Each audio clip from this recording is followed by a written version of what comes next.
if I told you that the very thing you call anxiety could become the fuel that drives your success? Every racing heartbeat, every restless thought, it all feels like it's working against you. But the truth is, anxiety isn't weakness, it's energy. And when you learn how to redirect it, that same energy becomes unstoppable motivation. This is the one mindset shift that changed everything. And you'll know exactly how to turn your anxiety into the fire that pushes you forward. But first, you need to see the hidden cost of the way you've been handling anxiety. The weight of anxiety. You already know what anxiety feels like. It's not something you read about in a book or hear in a lecture. It's something you've lived. The tightness in your chest that shows up out of nowhere. The racing thoughts that loop endlessly, never letting you rest. The restless energy that makes it impossible to sit still, even when you're exhausted. Anxiety shows up before the meeting, before the call, before the big step forward you've been avoiding. It waits for you in silence, then pounces the moment you dare to dream bigger. And no matter how much you try to calm it down, no matter how many times you tell yourself to just relax, it always finds a way back. But here's what most people never stop to notice. Anxiety doesn't just rob you of peace in the moment. It quietly steals your future. Every time you back away from a conversation you wanted to have, every time you put off a decision you know you need to make, every time you let fear convince you to shrink instead of expand, anxiety is chiseling away at the life you could have lived. It's not dramatic, it's not obvious, but it's relentless. One missed chance becomes 10, and 10 become hundreds. Suddenly, years slip by, and when you look back, the truth hits hard. The opportunities you thought you lost weren't stolen by anyone else. They were abandoned by you. And that's why anxiety feels so unbearably heavy. It's not just the pounding heart or the shallow breathing. It's not just the endless spirals of what if. It's the regret that builds up quietly day after day. It's the realization that you're carrying the weight of all the things you didn't say, didn't try, didn't risk. Anxiety leaves scars not only on your body, but on your timeline, on all the alternate versions of your life that could have been if only you hadn't let fear make the decision for you. But here's the truth you've never been told. You're not broken. You're not lazy. You're not weak. What you're feeling isn't proof that something is wrong with you. It's proof that something inside you is alive. You've been burning all of that raw energy in the wrong direction. Instead of letting it propel you forward, you've been letting it turn inward, eating you from the inside out. And the moment you recognize this, that anxiety isn't emptiness but energy, you begin to see the first crack in the wall you thought was permanent. You realize the weight you've been dragging around doesn't have to crush you, it can push you. That single shift in perspective is the beginning of freedom. But that understanding doesn't happen automatically. For years, you've been conditioned to believe a lie about what anxiety really is. And as long as you keep holding on to that lie, you'll keep giving your power away. The lie you've been told from the very first time you felt anxiety, a story was planted in your head. Maybe you were a kid standing in front of the class, your voice trembling, your palms sweating. Someone laughed, someone told you to calm down, and the story began. Something is wrong with me. As you grew older, the story was reinforced. Teachers told you to focus. Parents told you to stop worrying so much. Friends told you to just chill. Doctors may have labeled it, society stamped it, and you quietly absorbed it. Over time, anxiety became a scarlet letter you carried inside yourself, a secret shame you tried to hide. And that's how the lie spread. You were told anxiety means you're fragile, defective, broken. You were told it's an enemy you must conquer. And because you believed that story, every time anxiety showed up, you braced for battle. You tensed up, you panicked, you tried to shut it down, bury it, silence it. But here's the brutal truth. The more you fight anxiety, the stronger it grows. You felt this telling yourself don't think about it only makes your mind scream louder. Forcing yourself to relax only makes your heartbeat pound faster. Pretending you're fine leaves you feeling like a fraud. Fighting anxiety is like trying to put out a fire with gasoline. This is why so many people spend decades trapped in cycles they don't understand. They drown their anxiety in alcohol, numb it with endless scrolling, avoid it with constant busyness, or medicate themselves into silence, not because they're weak, but because they've been taught the wrong story. They've been trained to see anxiety as proof of their inadequacy, when in reality, it was never proof of weakness at all. It was never an enemy. It was never a flaw. The truth is this: what you call anxiety is simply energy. Pure, raw, unrefined energy with no direction. That's why it feels overwhelming. It's power with no channel. Imagine water rushing through a broken dam. The flow isn't evil. It's not dangerous because of what it is. It's dangerous because it has no structure to guide it. Anxiety works the same way. Your body is producing incredible amounts of energy, but instead of flowing forward into action, it crashes back against you, flooding your system with fear. And when that realization finally lands, when you see anxiety not as a flaw, but as fuel, it changes everything. Suddenly, the racing heart doesn't mean you're weak. It means your body is preparing you for something important. The tightness in your chest isn't a sign of danger. It's your nervous system activating, sharpening your focus. The thoughts that won't stop spinning aren't punishment. They're potential ideas and scenarios waiting to be directed. In other words, anxiety and motivation feel identical inside the body. The only difference between the two is the label you give it. Call it panic and you freeze. Call it preparation and you move. That's the crack in the wall. That's the first real freedom. Because once you stop believing the lie, you stop wasting your strength fighting shadows. You stop going to war with yourself. You stop seeing your own body as the enemy. And for the first time, you begin asking the only question that matters. What if this energy isn't here to destroy me? What if it's here to drive me? The shift, here's the truth most people never realize. Anxiety and motivation feel almost identical inside the body. Pause and think about that for a moment. When you're anxious, your heart starts pounding so hard it feels like it's trying to break through your chest. But guess what?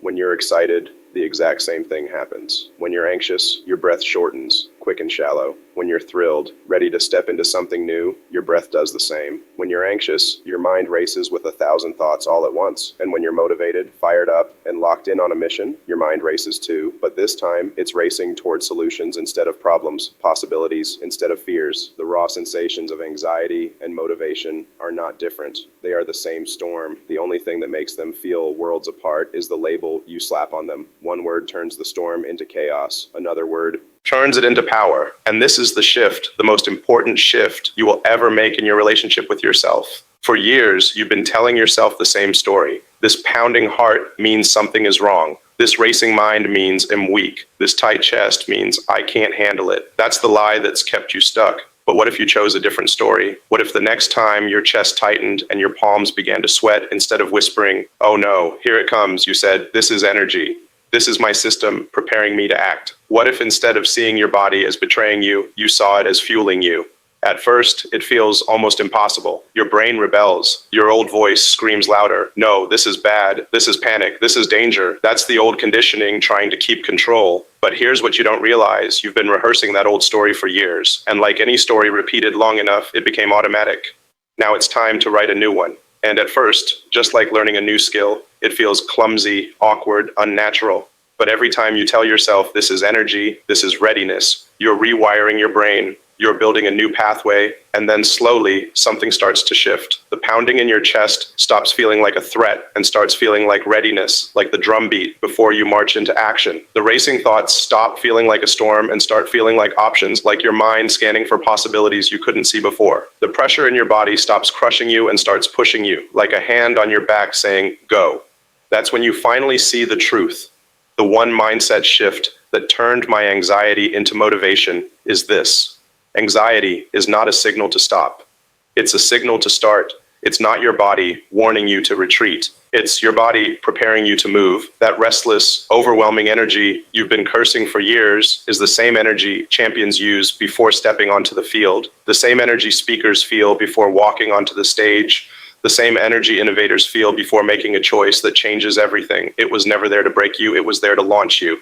And here's the strange part. Once you practice this shift, you begin to notice something curious. Anxiety doesn't show up at random. It doesn't appear when you're lying on the couch with no dreams, no risks, no challenges. It appears when something important is on the line. It appears when you're about to grow, about to risk, about to step into a bigger version of yourself. Anxiety and opportunity walk hand in hand, which means if you learn to flip one into the other, you never lose. You either stay stuck in the story of fear, or you rise by using that same energy as fuel. This is why the shift isn't just a mental trick, it's an identity shift. Because once you stop calling it anxiety and start calling it energy, you no longer feel cursed. You no longer feel broken. You no longer look at yourself as the problem. You feel alive. You feel powerful. You feel capable. You realize the energy you feared was always yours to command. It was simply waiting for the right frame. But here's where the challenge begins. Knowing this truth, in theory, is one thing. Living it in the heat of the moment is another. It's easy to repeat the phrase, "This is energy," when you're calm, safe, and comfortable. But the real test comes when your chest is pounding before a presentation, when your hands are trembling before a conversation that matters, when your stomach knots before a decision that could change your life. That's the moment where you either fall back into the old story or you step into the new one. And that's exactly what I had to face. I couldn't just understand this shift. I had to prove it to myself in real life. And once I did, everything began to change. Proof in action. It's one thing to understand the shift in theory. It's another to live it when the pressure is real. And that's where most people stumble. Because the moment anxiety shows up, it doesn't knock politely. It slams into you like a wave. Your chest tightens, your mind spins, your hands shake. And in that moment, it feels impossible to think clearly. But that's exactly when the shift matters most. Think about athletes. Before the biggest game of their lives, their bodies are filled with the same symptoms you feel when you call yourself anxious. The pounding heart, the sweaty palms, the racing thoughts. But they don't label it as weakness. They don't panic and say, something's wrong with me. They tell themselves, this is the rush. This is my body priming me for battle. That same energy you fear is the energy that pushes them into peak performance. The nerves don't disappear. They transform into focus, into drive, into intensity. Or take public speakers. For years, people have assumed that great speakers are fearless, that they walk on stage calm, confident, untouched by nerves. The truth? Almost every one of them feels a surge of anxiety before stepping into the lights. Their stomach flips, their knees feel weak, their breath quickens. The difference is they've trained themselves to see it differently. They say, this isn't panic, this is power. My body is giving me the energy to hold the room. The very sensations that silence one person are the same sensations that electrify another. I had to learn this for myself. I remember a time when anxiety nearly ruined me. There was a presentation I needed to give, something that could change the trajectory of my career. The night before, I could barely sleep. My chest was tight. My mind spun with every worst-case scenario. By the morning, I was ready to back out. But then, I caught myself. I remembered the shift. I whispered, this isn't fear. This is energy. My body is preparing me. I said it again and again until I began to believe it. And when I walked into that room, my heart was still pounding. But this time, it felt like fuel. That presentation didn't just go well, it changed everything. And here's the most fascinating part. Once you begin to apply this shift, you realize anxiety never shows up in meaningless moments. It doesn't appear when you're scrolling your phone or binge watching a show. It arrives when something important is at stake. It arrives when the conversation could change your relationship, when the risk could open a new door, when the choice could rewrite your future. Anxiety is like a signal flare. It shows you where the treasure is buried. It points you toward the exact areas of your life where growth is waiting. When you start to see it this way, you stop running from it. Instead, you lean into it. You let the energy move through you, and you channel it into action. And each time you do, something powerful happens. You begin to rewire your brain. You teach yourself that the same symptoms that used to paralyze you now propel you. Slowly, anxiety transforms from a cage into a compass. That's the proof, not just in theory, but in practice. Athletes, speakers, leaders, creators, they all feel the same storm you do. The difference is the story they tell about it. They don't see anxiety as danger, they see it as preparation. And once you start seeing it that way, you unlock the same fire inside yourself. But knowing it works for others isn't enough. To truly change your life, you have to use it. How you can apply it today. Understanding the shift is powerful, but let's be honest, understanding alone doesn't change your life. You can read every book, watch every video, take every note, and still be stuck in the exact same cycle. Why? Because transformation doesn't come from knowing, it comes from doing. And that's why this chapter matters. This is where you stop being a listener and start being a practitioner. Anxiety won't wait for you to be ready. It won't politely schedule itself into your calendar. It shows up when it wants, before the job interview, before the hard conversation, before the decision that could change everything.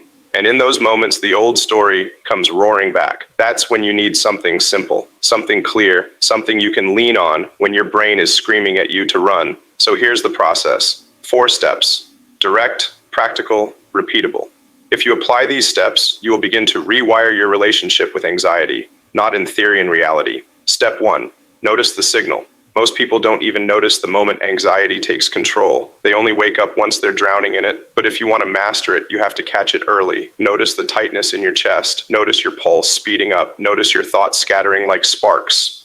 Don't label them yet. Don't judge them. Just notice. Tell yourself, this is the signal. My body is switching on. This is important because awareness breaks autopilot. The moment you notice it, you create a space between you and the feeling. And in that space, choice becomes possible.